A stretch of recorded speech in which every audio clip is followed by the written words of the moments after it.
এই সাব্বির, তুই আমার খালাতো বোন সোনিয়া রে কি বলছ? আরে ভাই রাগ করিস না, একটু বস। আসলে তোর বোন আমাদের বাড়িতে আসছিল, ভাত খাচ্ছিলাম, তখন আমি তাকে বলছিলাম খান কিছু দিই। ওই হারামজাদা, তুই আরে গালি দিলি কেন?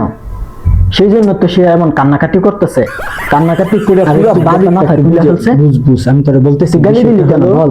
আমি ভাত খাচ্ছিলাম আর তোর বোন আসছে এই যে পরীক্ষার সাজেশন নেওয়ার জন্য। আমি তাকে ভদ্রতার খাতিরে বললাম যে খান, অবশ্যই কিছু দেই, মানে কিছু খান, আমি দিই, এটা একটু স্পিরিটে বলছি যে খান কিছু দিই। এখন সে মনে করছে তাকে আমি গালি দিছি।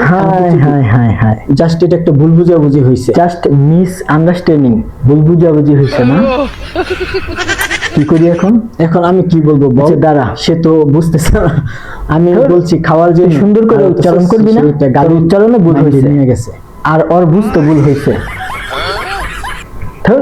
আচ্ছা তুই যা, দাঁড়া দেখি কি করা যায়।